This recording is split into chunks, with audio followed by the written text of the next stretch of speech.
Dr. Greg Dolin, ACU Foundation Senior Fellow, and Anna Quintina of the Heritage Foundation. This panel is moderated by Mercedes Schlapp from the Washington Times.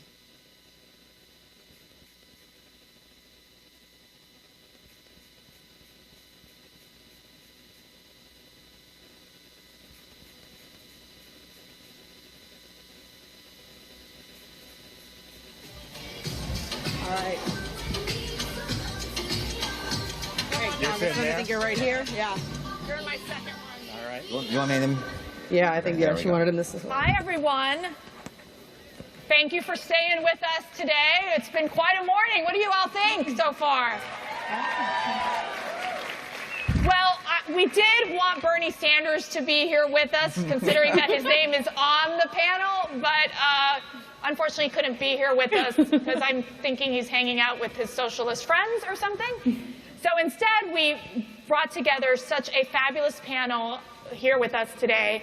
I'll start with Congressman Desantis, who is from Florida, a native Floridian like myself. He has an incredibly impressive resume, which would be a page long, but I'm going to keep it short. He went to Yale University and then graduated from Harvard Law School. He was also commissioned in the United States Navy as a JAG officer. Go Navy! And he was elected to the U.S. House of Representatives in 2012, has served on the Judiciary, Foreign Affairs, and Oversight and Government Reform Committees. He's chairman of the Oversight Committee's National Security Subcommittee and the vice chairman of the Judiciary Committee's Subcommittee, this is very long, on the Constitution and Civil Justice. And we are so glad that you're here, Ron DeSantis. Thank you. Next we have Anna Quintina, a fellow Hispanic conservative who we love dearly. And she is a policy analyst, Latin America and Western Hemisphere at the Heritage Foundation. She leads the foundation's efforts on U.S. policy towards Latin America, and her portfolio concentrates on Central America, Colombia, Cuba, Mexico, and Venezuela. And last but not least, we have Dr. Greg Dolin, and he is a policy fellow on intellectual property at the American Conservative Union, a Republican member of the U.S. Commission on Civil Rights, a faculty advisor to the University of Baltimore Federalist Society.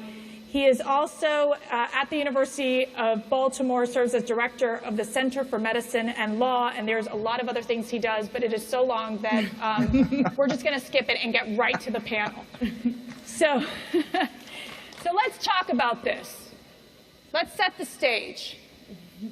Iowa, New Hampshire, Nevada, during the primaries, more than 80% of those under the age of 30 voted for Bernie Sanders in this past election. During the primaries, 80%. Another statistic, 69% of millennials mentioned that they would vote for a socialist leader here in the United States of America. So I ask you this question, Congressman. What do we need to do to help millennials understand the dangers of socialism? Well, you know, nothing says progress like a 74-year-old European socialist. And I think that I think if you look at millennial attitudes, some of the things that have caught my eye, they are much more favorable to socialism than any generation previously. They're also less knowledgeable in core American civics than previous generations.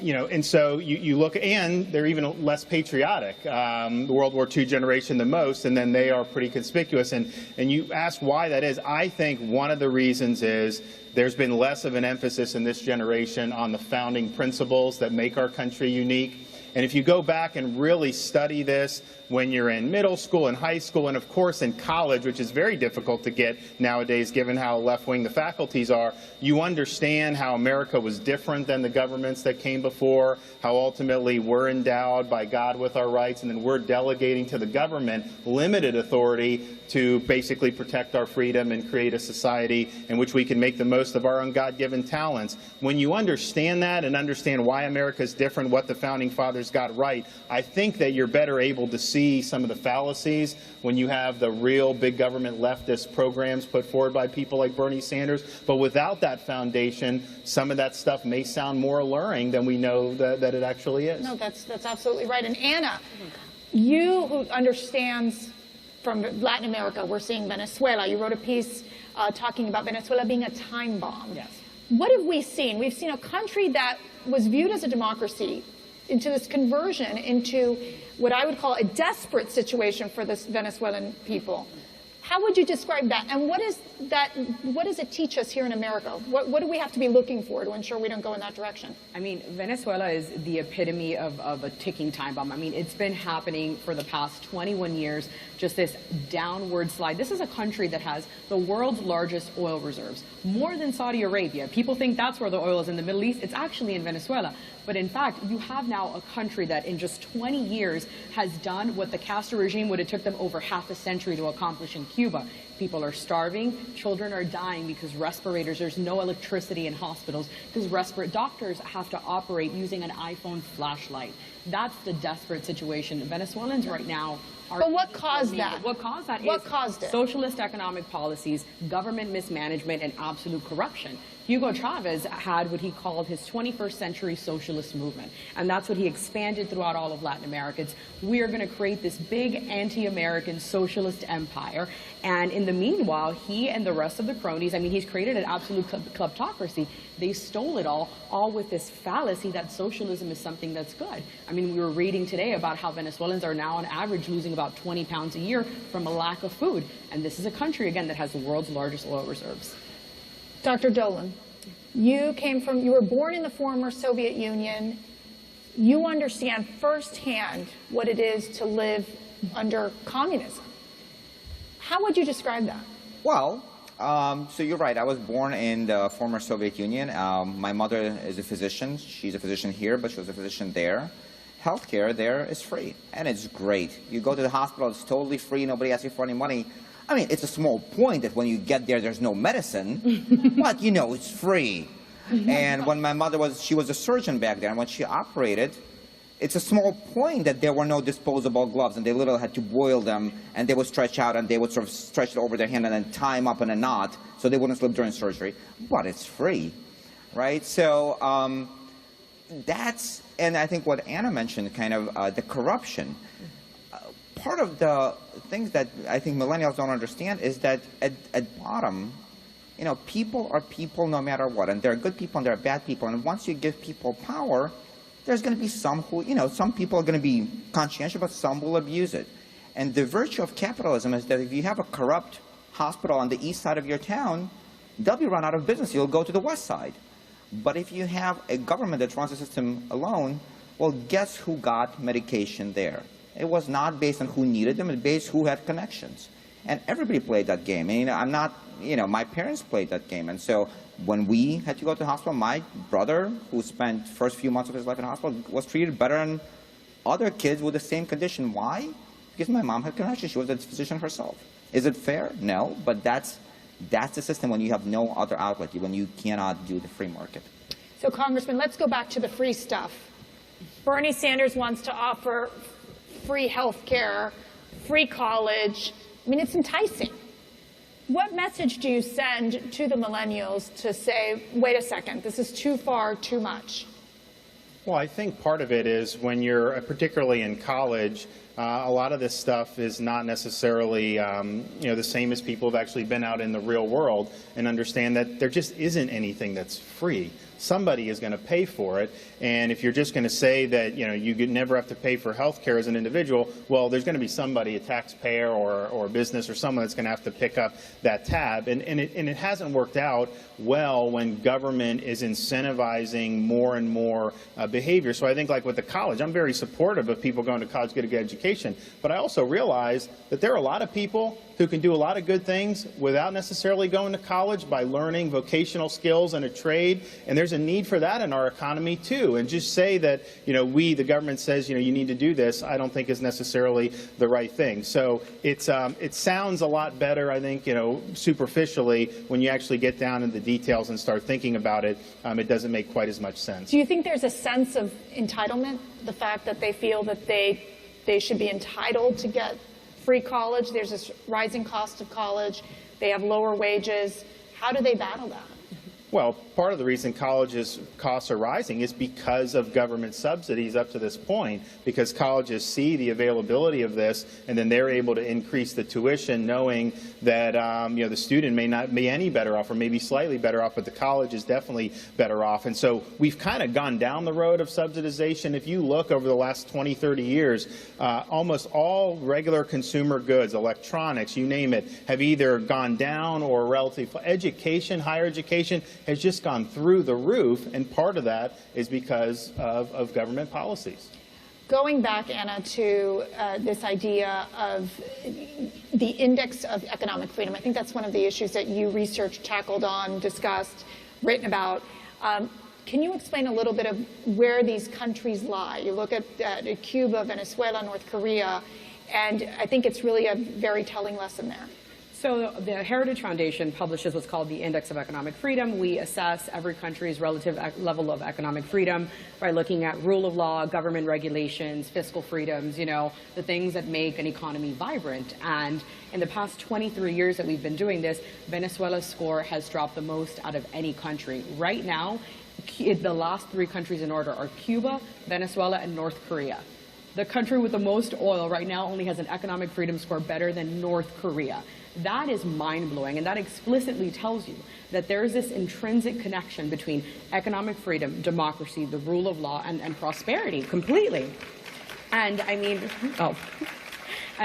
the situation in Venezuela, people thought it could never happen. People thought, well, Hugo Chavez was democratically elected, so he's going to be a good leader.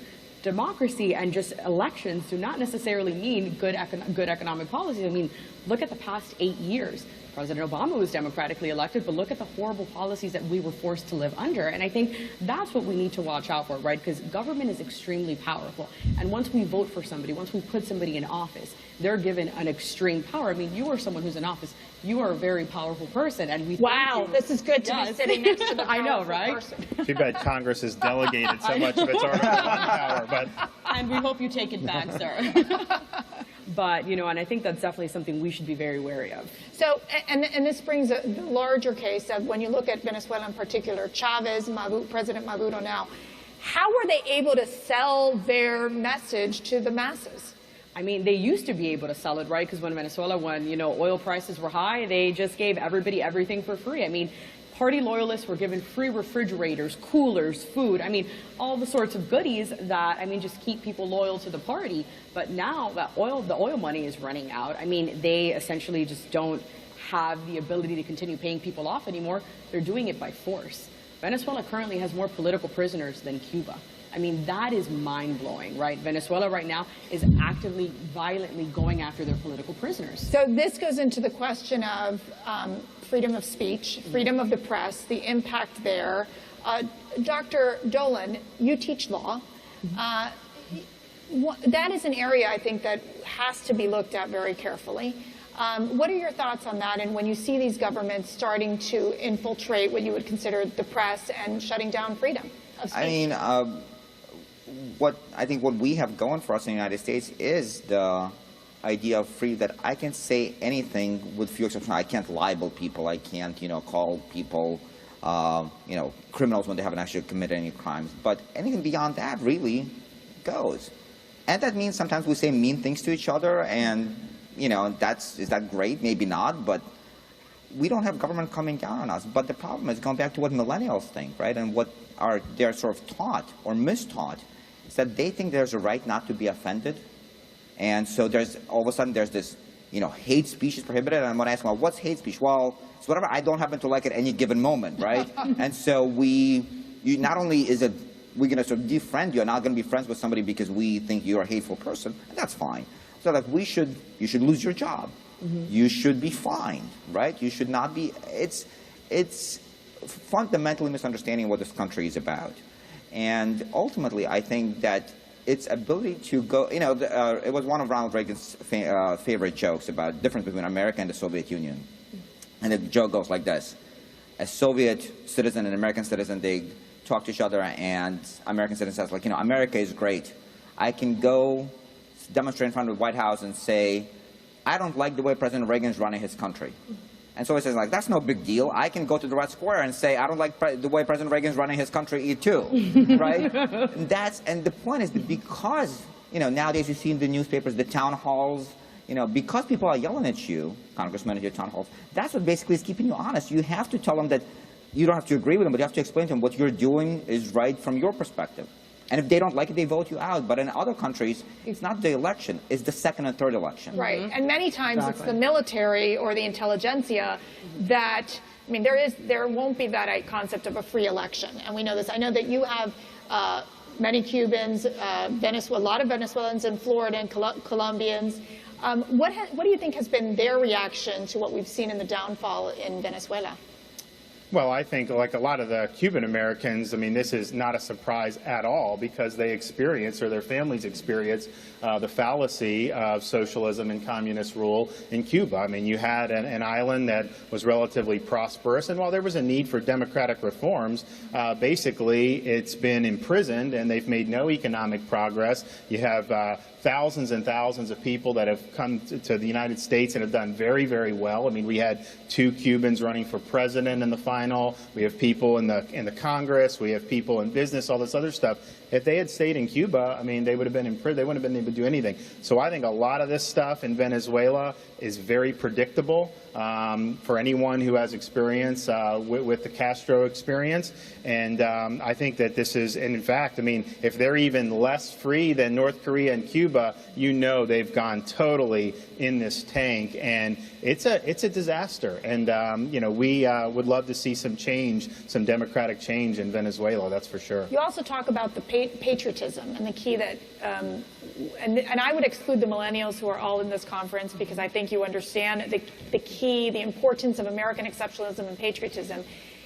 How is that message, and you being someone out there, being able to talk about these issues, how do we get these millennials back to the basics, back to understanding patriotism and American exceptionalism? Yeah, I think it's all about articulating what it means to be an American, and then talking about the sacrifices that people have made up to this point to make us the country we are. I always tell people, if you come to Washington, D.C., you can go down the National Mall, you can see memorials to Washington, Lincoln, Jefferson, Martin Luther, all these great people who stood for all these great ideas. And that's wonderful because it kind of tells you what the country's all about. But you also see World War II Memorial. You go across the river in Arlington, you have Arlington Cemetery, and these are people through the years who've been willing to stand up there because they believed in these principles and succeeded above all odds in World War II and other conflicts. And that, I think, sense of history and understanding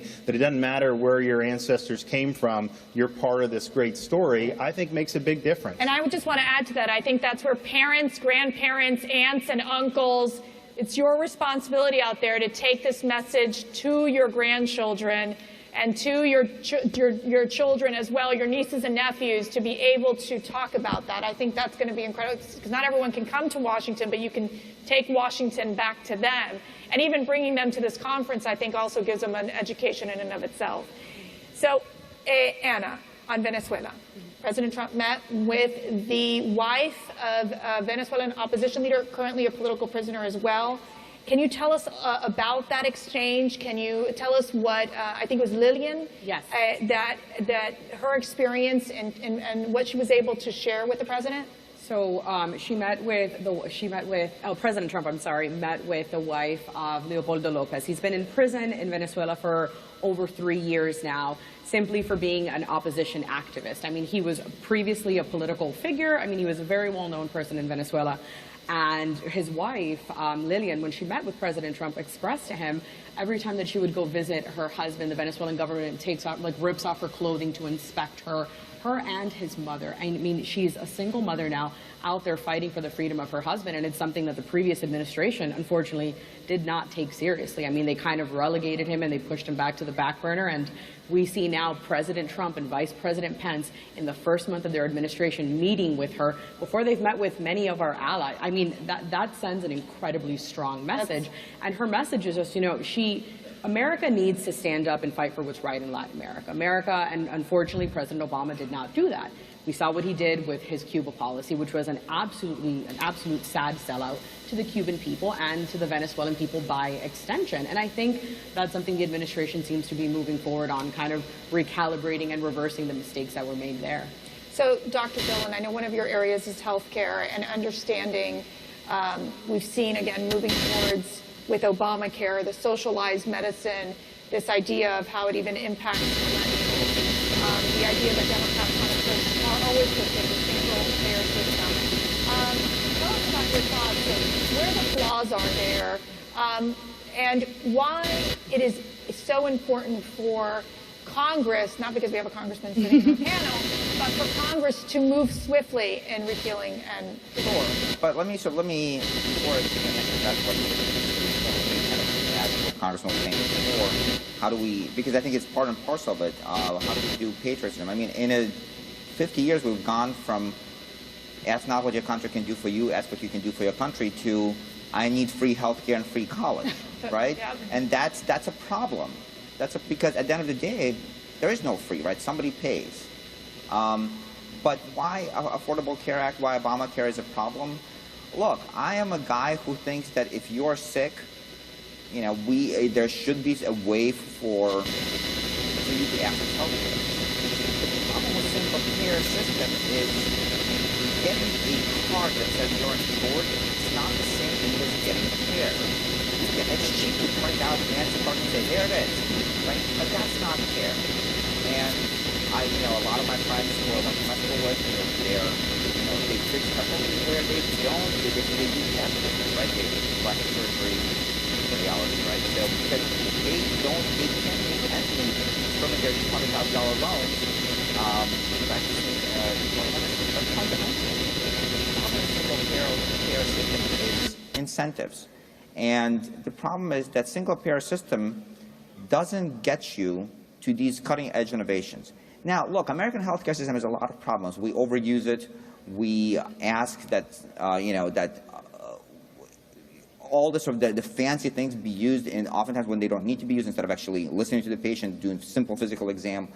But the problem is with a single-payer system, you have one entity and that decides what gets put on the market, where it gets put on the market, and who gets to use it. And that's a big problem. And because at the end of the day, just go back to what I started with, people will find ways to pull strings for their friends, to pull strings for those who are connected. And just because the government said you're not on the priority list, if they're the only one making that decision, people who are connected to the government will find a way, not because they're sicker, but because they have powerful friends.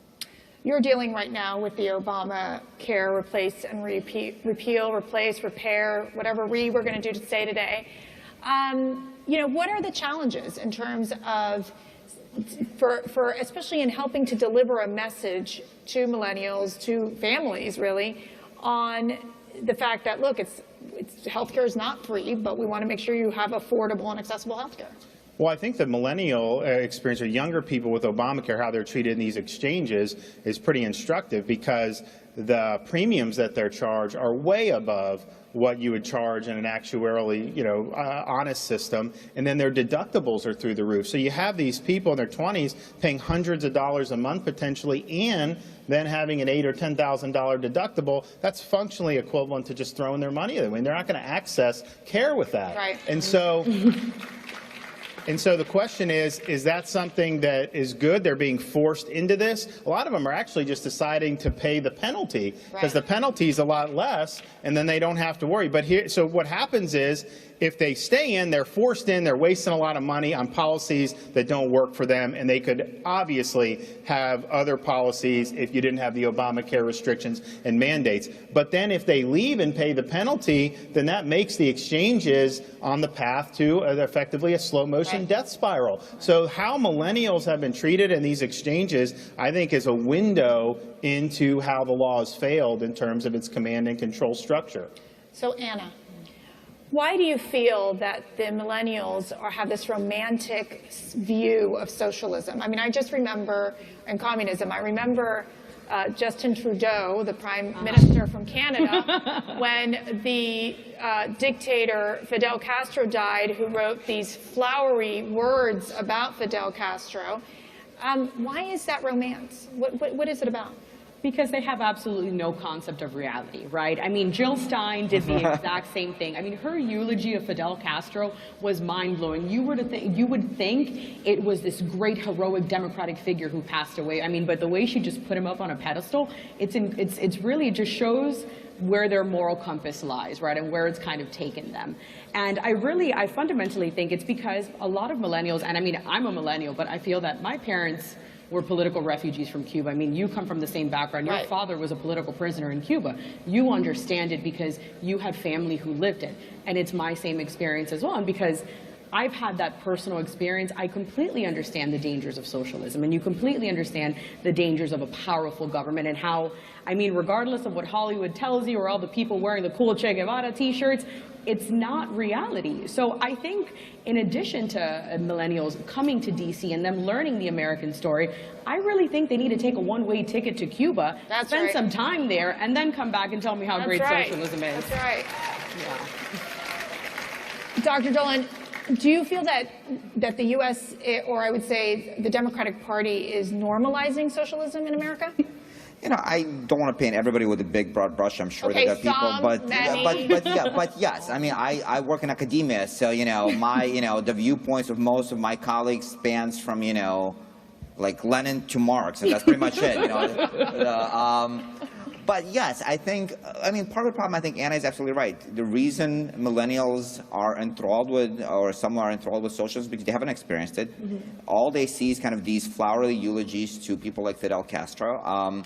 And so they see only kind of the quote-unquote good stuff, right? They see the free things. It's always amazing to me when politicians like Bernie Sanders, I would say, like, I cannot believe that in the wealthiest country in the world we can't do X. As if we're the wealthiest country in the world because, God just sprinkled some gold dust on us, right? And we just happen to be, it's not because of our politics and policies over the last 200 years we become the most wealthy country in the world, and what you want to do is actually reverse all of that. No, it's just magically we become the wealthiest country in the world, that we have unlimited money that we can spend.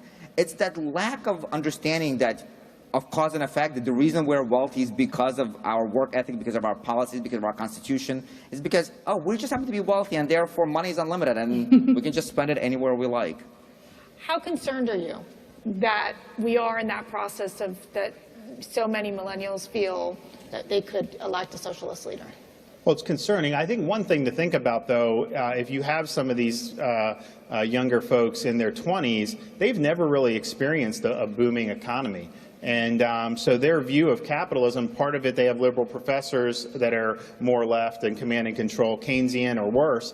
But part of it is just some of them get out of college, they got a lot of debt, they don't have a lot of good jobs. So if we could really do tax reform, regulatory reform, do some things, and then the economy starts to pick up and you start to see some 3.5% growth, I think that experience will change some attitudes and go out there and actually earn a good living and get some good jobs. How about you, Anna? I mean, you're seeing this rise of millennials. Moving in this direction, the Bernie Sanders phenomenon, which really they were attracted to. Is there any way to turn back the clock? Is there any way to bring them home? I think one place we can definitely start is come intern at the Heritage Foundation. We pay our interns, we feed you, and you get to intern for the great Senator Jim DeMay. I mean, please, you are more than welcome to come and apply. We would love to have you with us. I think that's where we start, right? You kind of got to start at the universities. You got to start further during their internships, and it obviously has to start at home. I mean, stop watching MSNBC, stop watching CNN. Well, actually, I say watch it because I think you learn how the other side thinks. So I think it's very important to know, and I'm obviously very biased because I'm a contributor for Fox, but I think it's important to read, the liberal news coverage, because when you have the Washington Post Post posting up their new slogan. What is it? Darkness is dying. Democracy dies in the darkness. Exactly. And you have these liberal organizations trying to be the democracy standard bearer. I find it disturbing. You know what? Then they should watch that and watch RT Today, which is Russia's state propaganda network. That's right. And look at the similarities. That's where I think they should start.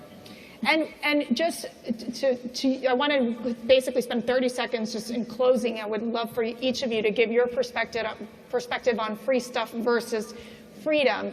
But Dr. Dolin, give us your thoughts, your final thoughts on that. So, I think that Congressman was bashing academia, rightfully so. But let me return the favor. I think it's imperative for people who are running for office, who are in office, to explain again why you're doing the things you're doing, not just on the friendly network. You have to go to the other side and tell them. No. And look, it's actually, I think millennials are fairly amenable to capitalism, because guess what? Guess who's using Uber and not taxis? It's millennials. So they like the freedom, right? And they have Uber and they have Lyft and they have some other services. They like the freedom. They like the ability to pick up the phone and order food from any of the 20 restaurants in town. They don't want to eat just in one restaurant. And so they're very amenable to it, but it needs to be driven, the point needs to be driven home to it, that those two go hand in hand. You cannot have Uber and a socialist healthcare run system. It's both or neither. Right, right. Congressman, your final words in terms of, especially for coming from the Constitution standpoint, in terms of, free stuff versus freedom. Well, I think that's a good point that the professor made.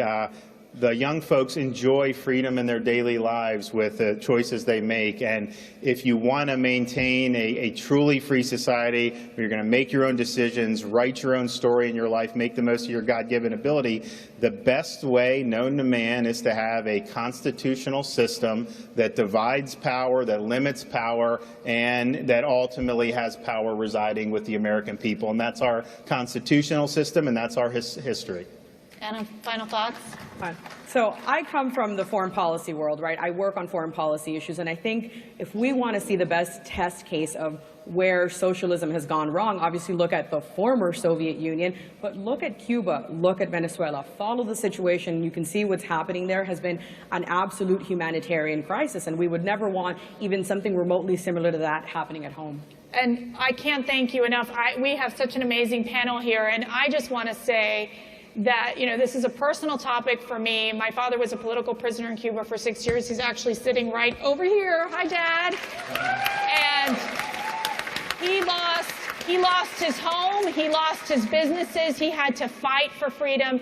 And whenever you ask that man, would you go back to Cuba? He says, no, I am a proud American. And those are the people that we want. Those are the shining examples for everyone, including millennials, to know that every day that Congressman Desantis is out there fighting in Congress, Anna on Heritage Foundation, Dr. Dolin in the liberal academia, just fighting to ensure that we protect our democracy, that we protect our nation, and that we always remember that America is the greatest nation on earth. Thank you so much.